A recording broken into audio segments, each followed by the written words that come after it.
Arriving shortly.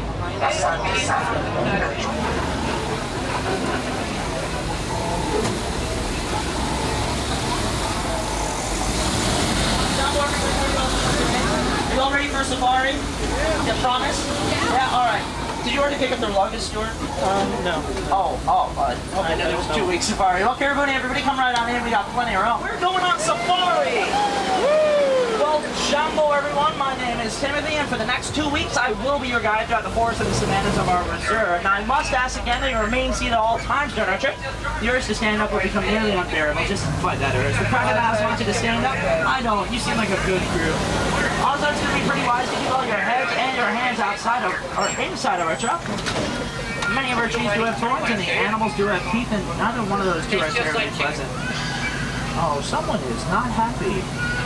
If you're taking videos or photos on this photo safari, you might want to hold on to those cameras extra tight. Actually, the wardens won't let us stop for any dropped items. Now, the reason for that is our rhinos. They have rather poor eyesight. And they'll charge anything and everything that's not a rhino.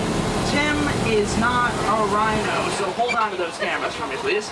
And with that, welcome to the Harambe Wildlife Reserve. Now, we opened our facility in October of 1971 as a place of refuge for many of our endangered native wildlife species.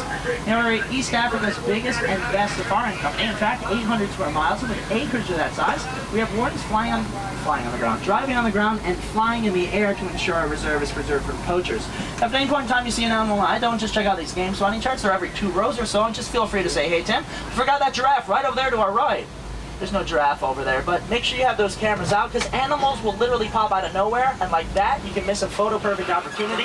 Have to go back home and explain to Grandma that that blur is really a zebra.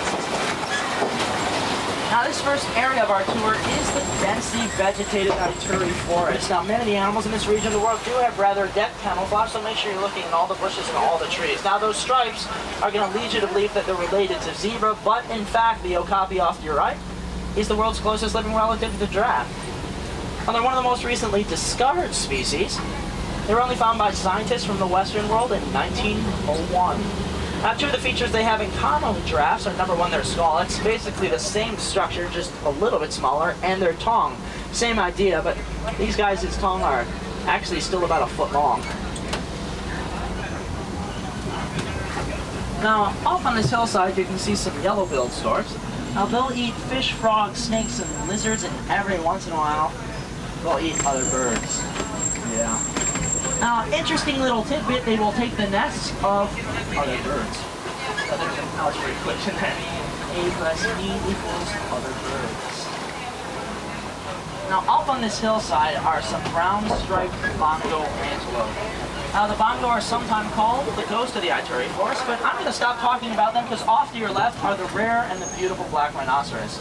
Now, those rhinos' hides are over 1 inch thick, and they definitely have an indestructible appearance, but unfortunately, they have no natural defense against a poacher's gun. Now, the illegal hunting of the black rhinos for their horns by poachers has caused their numbers to drastically fall to below 4,000 worldwide. As we drive by, just take a second to think in your back of your mind that in 5 or 10 years, people might not have the opportunity you just had because none of those animals will be left. All of the world's 5 rhinoceros species are listed as critically endangered, and basically what that means is they're at severe risk of extinction, or very soon, they're going to be none of them left. Now, there are some more of those bongos. Usually they get their names, the ghost of the Ituri Forest, because you never can see them, but evidently they're all out today. Now, both the male and the female have those long, curved back horns. So the reason they're shaped like that so close to their body is so that as they run through the thick brush of this forest, they won't get their horns stuck in the trees.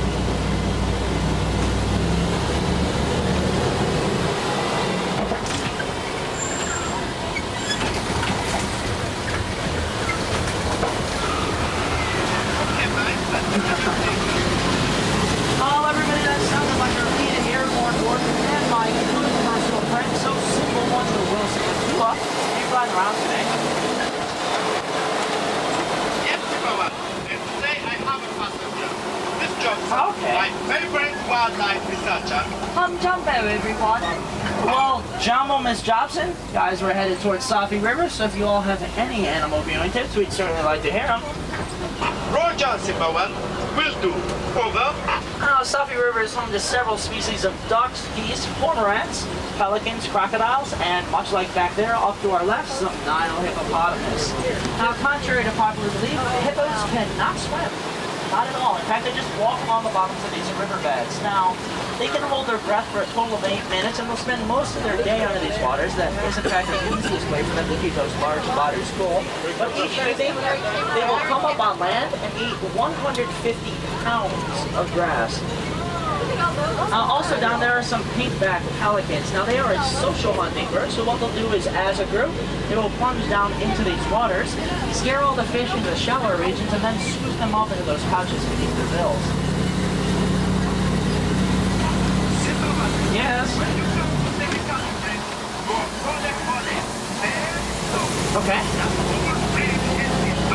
It has. Oh, wow, Wilson, I certainly see the Nile crocodiles, and I'm pretty sure they see us. And these guys can grow 20 feet in length, making them much larger than their American counterparts, the alligators. Now, what they're doing right now is basking. Actually, like all reptiles, they're cold-blooded, so they depend upon the sunlight to regulate their body temperature. Now, you might notice that one right there on that island has its mouth open. It's not as a form of defense or even to set up an attack. That is, in fact, the easiest way for a crocodile to cool off.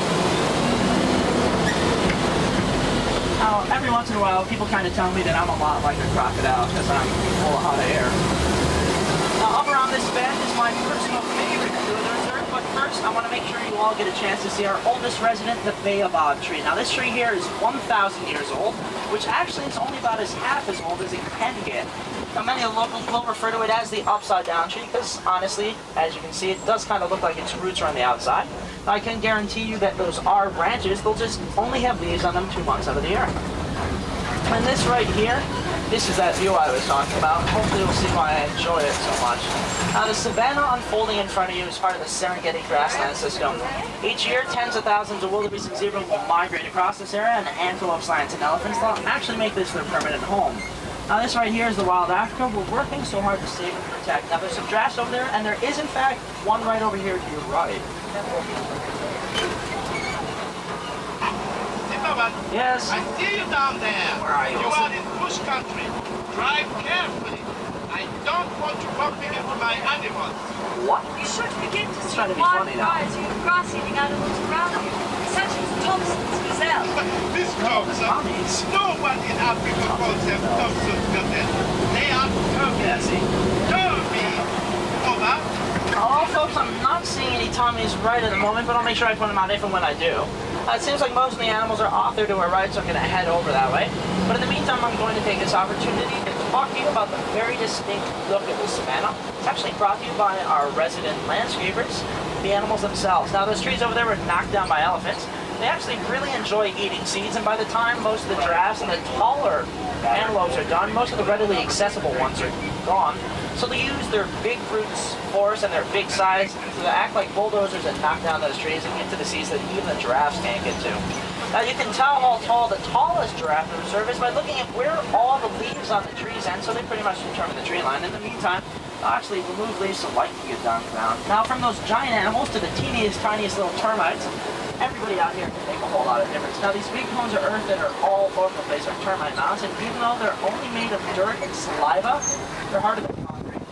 So hard, in fact, that elephants will use them to scratch and toast. It's pretty funny when they do it. Now, right now, we're driving through a herd of Patterson's land, the world's largest antelope species. Now, actually, they're around 6 feet tall and weighing almost 2,000 pounds. So that's about as tall as I am, but unfortunately, they weigh just a little bit more.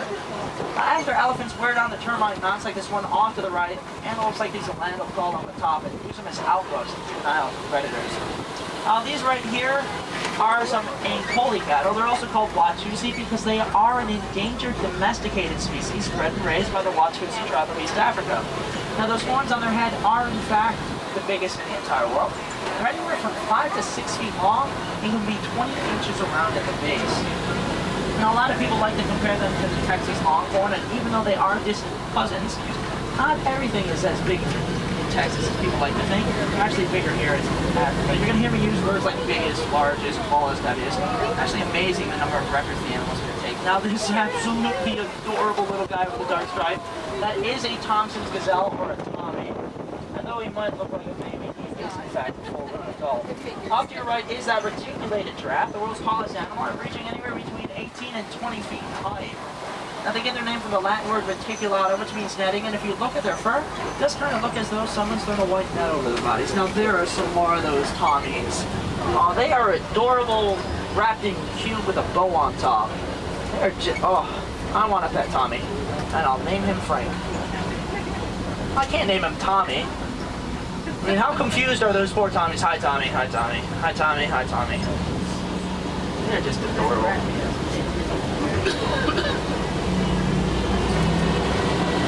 Now, if you look up on this hillside here, you're going to see some sable antelopes, and they are the symbol and the pride of the Harambe Wildlife Reserve. Now, if anyone took a picture of that sign up front, you can go back home and impress all your friends and family by informing them that that animal on that sign is, in fact, a sable antelope. I don't know, maybe it'll work for you. It doesn't impress my family, but they kind of already know I work here.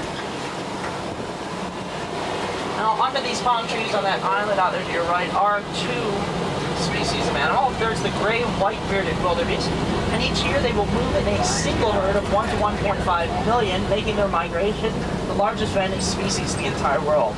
But also under there are some brown impala.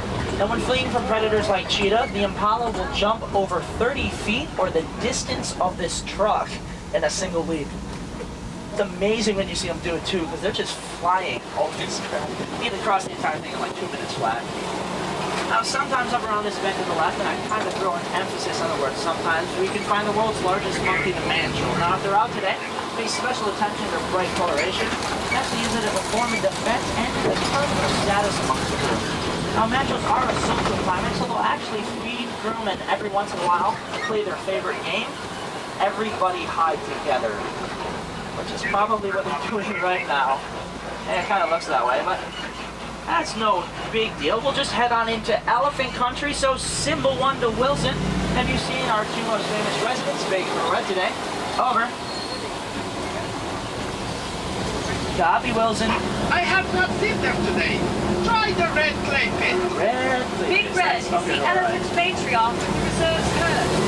She gives birth to Arthur. Oh, that is so cool. It does bathe in the same red clay pit as his mama, so I named him Little Red. Elephants are wonderfully social creatures. They have moods, sympathies, and emotions. Over. All over, folks. Yeah, definitely a ditch. It's supposed to be the road to the clay pits. Oh, okay. Why didn't they tell me that earlier? My guide does tell me I am supposed to take a bridge. Now, I've got to be upfront with y'all.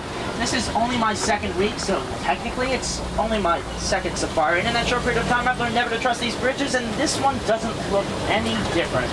So if y'all can make sure you're crossing your fingers and toes and hold on tight, you might be getting off to a rather bumpy start. Well, this wasn't too bad.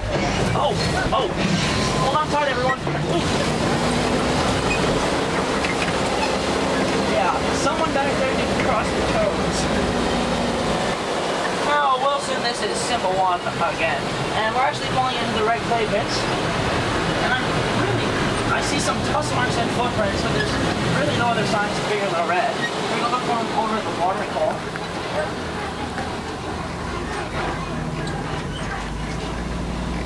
I'm confused, Timberman. Over. Actually, elephants are a lot like us. Mothers will stay with their young for 13 to 15 years. Where they'll teach them how to be an elephant. When you're an elephant, it's really important to know how to be an elephant. Well, basically they'll learn what, where to eat, how to get along, and they'll even learn how to play games. Now, much like us also, elephants put a lot of value on their family. The more we study them, the more we realize that fact. Timberman. Yes? I have to report back to base. Over. I copy you, Wilson. And with that, I'm just going to turn on some music, so everyone sit back, relax, and enjoy the view.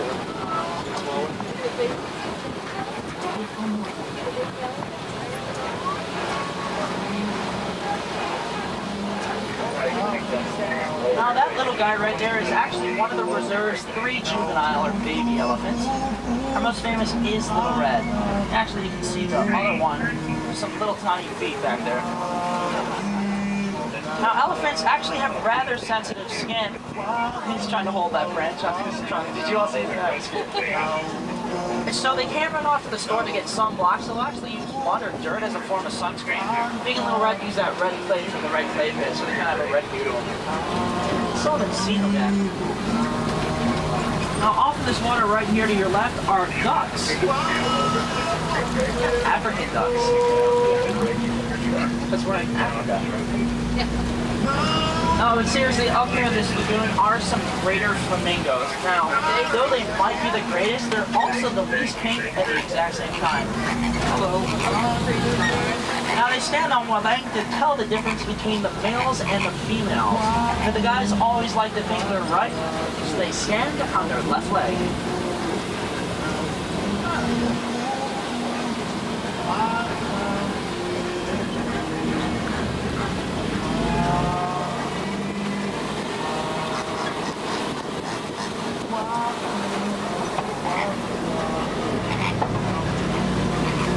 Kind of a catchy song.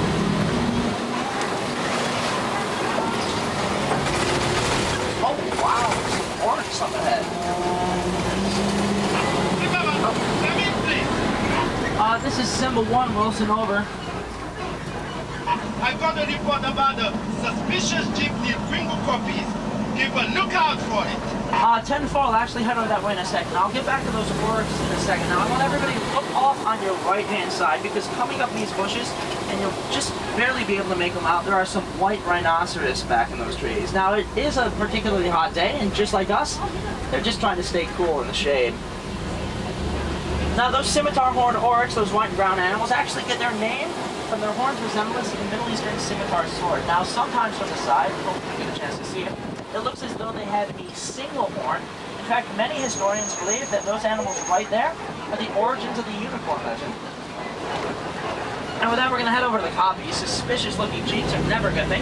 Here at Harambe, we do kind of pride ourselves on having a poacher-free reserve, but every once in a while they do sneak in and hear their ugly heads and make a whole lot of a mess. Just got to remember the copies too. Oh, big pile of rocks. I'm not ready. Now, Wilson, this is Symbol 1, and we're the copies, and I don't see any jeeps, but under that tree you can actually see a lion. Now, what that lion's doing right now is, in fact, what lions do best, is lying around. I'll spend anywhere from 17 to 20 hours a day sleeping and resting. Kind of the adventure, the cat nap. Now, off in the distance, you can see some brant zebras. Those stripes are a lot like our fingerprints, so no two stripe patterns are exactly the same. So just like us, each and every zebra is a little different. Now, right behind these grasses, you can see the world's largest bird, the ostrich. Now, set atop that long neck is a pair of rather, actually really good at depth eyes, and they'll use the combination of those two features to look out above these high grasses. Keep an eye out for stalking prize of lions. Now, pride is technically the right term to use when you're talking about a group of lions, because they live in groups called prides. Actually, they do most of their living and hunting mostly. And though that male lion laying down up there might be the undisputed king of the jungle, it is in fact the females, the lioness, that'll do a vast majority of the hunting. Now, does anyone know how to say lion in Swahili? It's Simba. Yeah. If you didn't get it, Hakuna Matata, there's some warthogs up here on your left.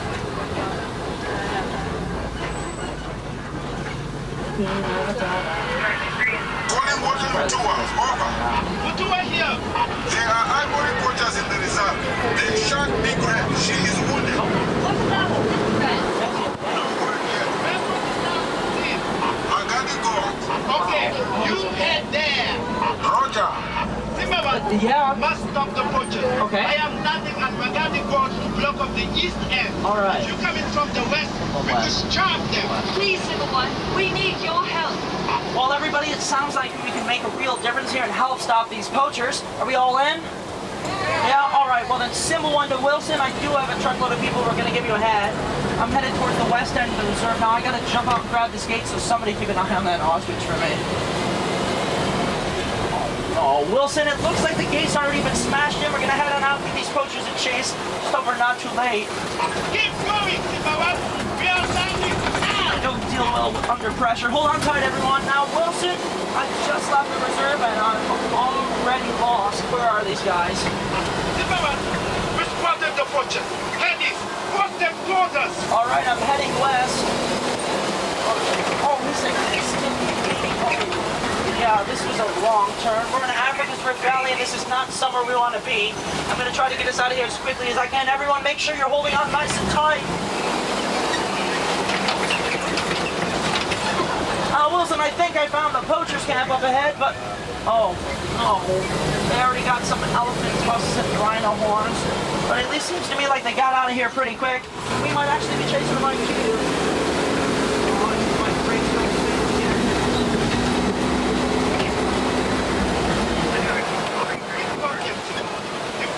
Oh, good job, Wilson. That's a relief. And no need to worry, anybody. Little Red is safe and sound in the back of the truck.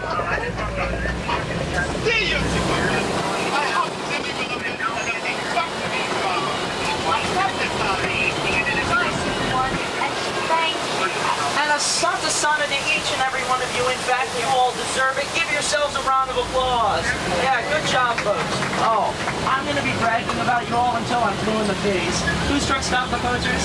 My truck symbol one stopped the poachers. And with that, I'll actually be driving you off and dropping you off the Woods Post just a little bit shy of our 2-week safari day. And from there, it's just a short stroll on over to Pangani Forest Exploration Trail. Now, that way you can find some gorillas, some meerkats. You got to see Simba and Pumbaa. Now you can go and find Timon and some naked mole rats. Now, if you all have never seen a rat naked, it is disturbingly interesting. But whatever you choose to do, my name was Timothy, and it really honestly has been my pleasure being your driver today. We don't like to say goodbye in these parts. We actually like to use the Swahili word Kwaherini, which means go well. So, Kwaherini, everybody. Kwaherini. Jumbo. Jumbo. Oh, Simba, welcome to the Woods Post, folks. Now watch your hands on the right, doors are going to open. Here they go. Thanks for all your help, guys. Enjoy the rest of your time here in Africa. Don't forget, it's really a jungle out there, so it's okay to go just a little wild.